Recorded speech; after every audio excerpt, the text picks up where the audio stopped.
This man is a lunatic.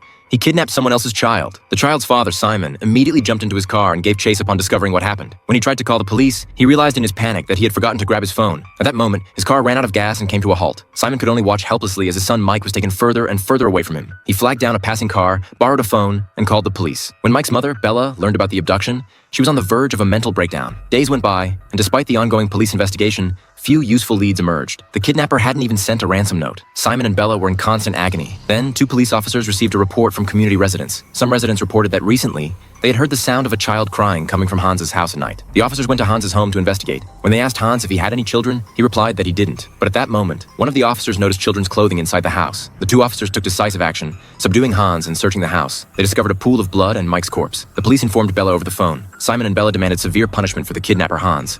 But his lawyer argued in his defense, claiming that Hans suffered from mental illness. In the end, Hans was sentenced to only 25 years in prison. Simon and Bella decided to take revenge for Mike themselves. The next morning, Hans was to be transferred to another prison. After the escort vehicle left the prison, Simon and Bella followed in their car. On the way to the prison, a police officer stopped at a supermarket to buy some coffee. Bella entered the supermarket first, approaching the officer. Simon followed, intentionally causing a disturbance to attract people's attention. While the officer was distracted, Bella discreetly slipped a laxative into his coffee. Sometime later, the escort vehicle pulled over, and all the officers exited the vehicle. Simon took the opportunity to board the escort vehicle and drove away with it. He took Hans to a remote, desolate plantation and injected him with a drug, forcing him to stay awake for 3 weeks. This movie is called The Tortured. Due to copyright issues, the story can only be shared up to this point. If you're interested, you can check out the original film.